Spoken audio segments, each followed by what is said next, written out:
Hello, welcome to another tidbit of timely truth.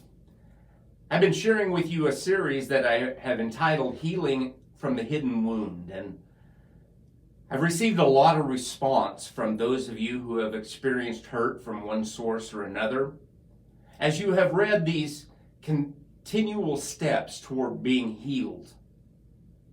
And I really hope that the last three of those tidbits that I posted have inspired those of you in need of the healing that God so desperately wants to bring to your life. But there's an even bigger part to that process, and it's really a tough part. Here it is. You must now release those who have hurt you. Those who have wounded you, you've got to release them, because you can't get well as long as you have resentment in your heart. For your sake, for your own sake, you've got to let go of the right to get even.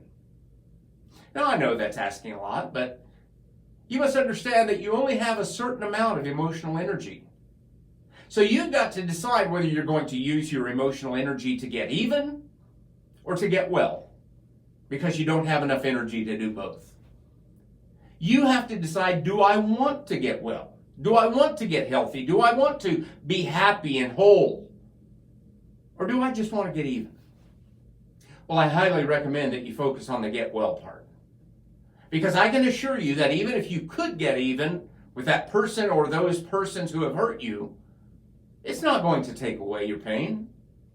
You know, for many years I was a basketball referee, and a large number of the fouls that I blew the whistle for were on players who had tried to get even with someone who had already fouled them, and I hadn't caught that, so I didn't blow the whistle. You see, most often the one who causes the original offense gets by unscathed, but the one who tries to exact revenge gets caught. Revenge doesn't work, whether it's in basketball or in life. Now again, even if you couldn't get even with those who have hurt you, it's not going to take away your pain. There's only one thing that can take away your pain, and that thing is forgiveness. And that involves both the offering of forgiveness as well as the asking for forgiveness. Forgiveness is the only way to get emotionally healthy. You forgive not because someone deserves it, but even when they don't deserve it. You may pound the table saying, they don't deserve it. Well, who said anything about someone not deserving it? Do we deserve God's forgiveness? No. Forgiveness has nothing to do with fairness or being deserved. It's something that's offered. You forgive for your own sake because you've got to let it go. Paul tells us in Romans 12 that we should never pay back evil for evil, never avenge ourselves, but to leave that to God. Now, I would share with you that we really need to hear that. We don't need to do it, but leave it to God. Why is that? For he has said that he will repay those who deserve it.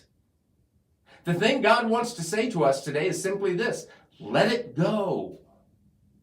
You've got to let it go. You've got to let them out of the jail that you think you've put them in. The fact is, the one looking through the bars of the jail cell is you. You're the one who's been put in a jail of your own making. It may not even bother the person who has hurt you, and yet you find yourself seething in resentment and bitterness. Well, they're just going on with their life, likely not even giving attention to you. I mean, whatever they hurt you with, they've blown it off. They've forgotten about it. But it's making you miserable, and it's likely making everyone you love and care about miserable as well. So, how do you get released from your jail cell? You do it through forgiveness. And yes, I can almost hear you screaming through my camera. I said they don't deserve my forgiveness. Okay. But neither do you for the things that you've done that has offended and hurt the heart of God. The truth is, no one deserves to be forgiven. But we need to do it anyway because we need to get on with our lives. The reason why we hold on to the past is we forget that God saw everything that has hurt us. We ask, where was God when we were hurting? Well, God was weeping. What happens when we forget that God sees our pain is we act as if it's our responsibility to even score. It's not our responsibility. It's God's. And he says, you let me handle it. You let me balance the books. You don't avenge yourself because I will take care of it. Now let me just ask you this. Who do you think can do a better job of avenging? You or God? You see, he's got a lot more things in his arsenal for evening the score.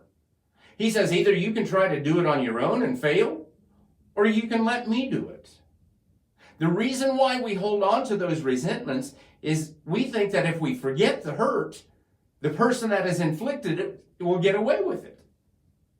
Now, the reason I'm making this point is that this is what I've just described as stinking thinking.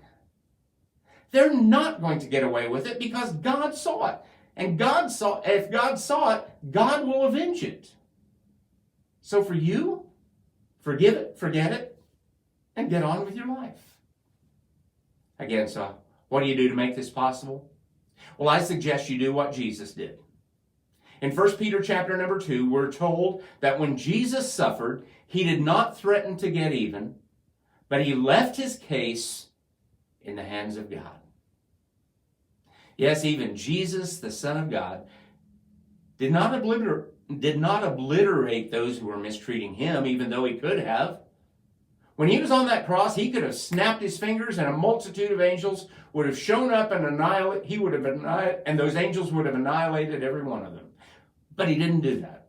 He left it to his Father in heaven. As a matter of fact, he even said, Father, forgive them. They don't know what they're doing. Father, forgive them. In essence, he was saying, I'm not going to let this make me bitter. I'm going to forgive them in spite of the pain that is being inflicted upon me. Now, you may be wondering, why in the world should I forgive the people who hurt me?